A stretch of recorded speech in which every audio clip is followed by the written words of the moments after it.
Hi everyone, I wanted to make a video about Science Olympiad so that people could learn a little bit about what it is and decide whether they want to come to the first business meeting we're having soon. You can see pictures of some teams and some award ceremonies in the past. Science Olympiad is sort of like an academic track meet because a team of 15 students competes and there's 23 different events. So you can see our first year we competed here at LHS is 2016. And there's lots of team pictures here as the years roll forward. We've been fortunate enough to have two teams competing each year. So that's two teams of 15, a total of 30 students. There we are at St. Anselm College in 2017. You might recognize some older siblings. There's other students that you know. Here we are at Harvard in 2018 and in 2019.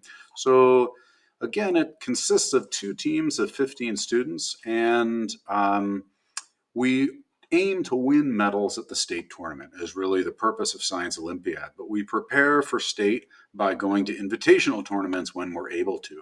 So the way we prepare is by traveling to all the invitationals we can. Here's one at Brown that we went to in 2020. This was like a few weeks before COVID really swung into action. I remember when we were at Harvard and MIT in 2020, it was right when people were starting to talk about COVID a little bit, but we were still, little did we know what was coming a few months later. But even though last year was a little bit exceptional, I'm hoping this year will be a little bit more conventional. And we travel to these invitational tournaments to compete in events.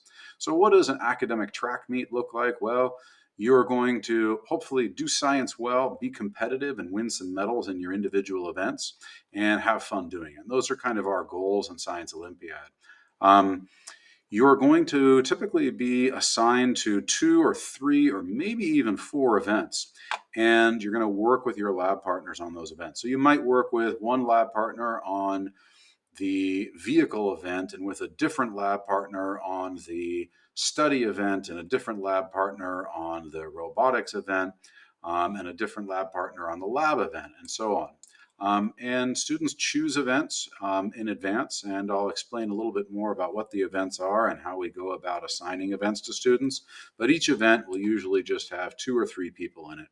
And so between the 15 people on each team, we try to cover all 23 events so that not only will you hopefully have a chance to win a medal at state or at an invitational in your event, but hopefully our team also finishes high in the final rankings of teams.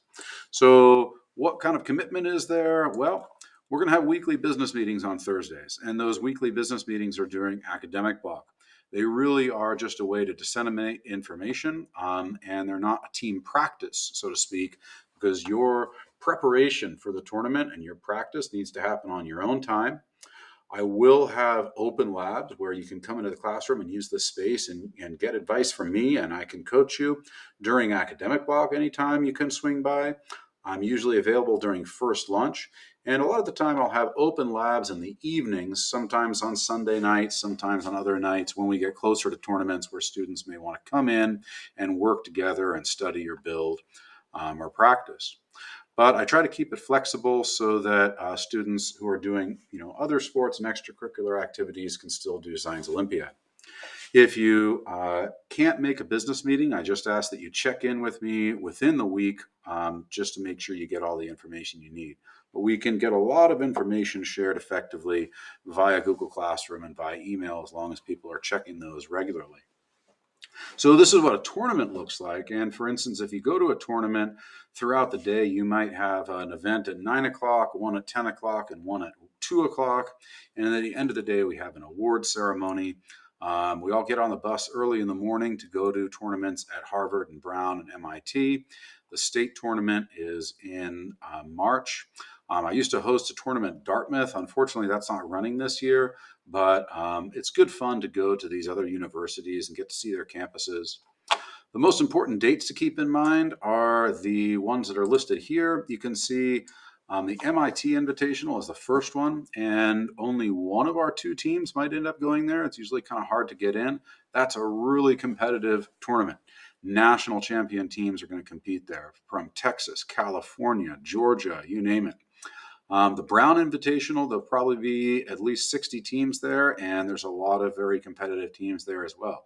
If we cut our teeth at these tournaments, then by the time we go to state, and we're competing against our local rivals like Phillips Exeter Academy, Merrimack, Nashua, Bedford, then we will have had good practice at the invitationals, and hopefully we'll bring home some medals and finish in the top 5, if possible, 5 or 10 teams at state. The top team at state advances to nationals, which is a whole nother ball game. Harvard is probably going to hold an invitational. We haven't heard those dates yet. But the most important date you'll need to earmark if you're doing Science Olympiad is this one.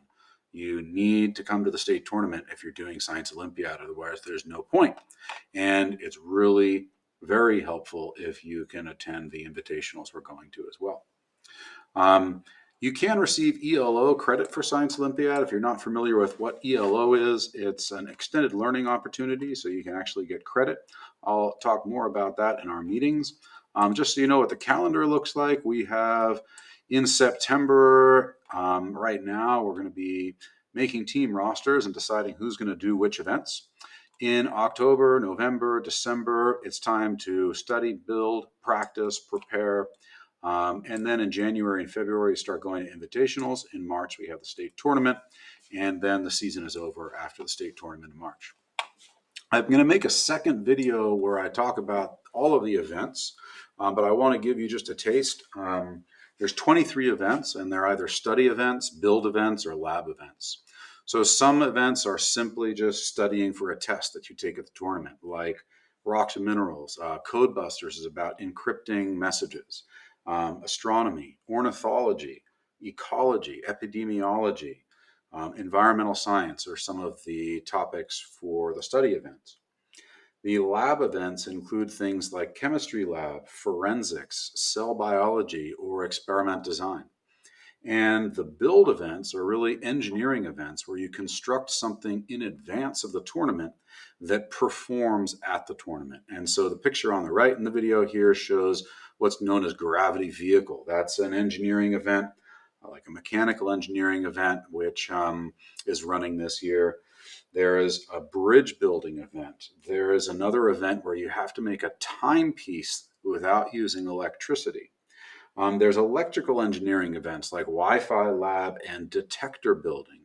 There are aerospace engineering events like Right Stuff and Ping Pong Parachute. So there's a wide variety of events. There's something for everybody. So check out the other video if you'd like to learn about more about the events, because in the first meeting, I'll ask you to fill out a team application in which you're going to request events. And you really need to know more about the events before you request one. So watch that other video if you're at that stage. Hopefully I've piqued your interest. Our first meeting is going to be on Thursday, the 23rd in room S4. I'd invite anybody to join the classroom. That's UBC4OXL. And go ahead and join the classroom. That's just where I'm going to be posting information. And there's no commitment to the team if you join the classroom. On Thursday, I'll pass out applications. They'll be due a week later, and then we'll have a preliminary roster for the team published. So come to the meeting to find out more. It's a really fun activity to get involved with, so I encourage you to consider it. All grade levels welcome. All grade levels important. There can only be 7 seniors on a team, so I really need a representation from each grade level. Stop by my room anytime if you have questions, and hopefully we'll see you in our first meeting.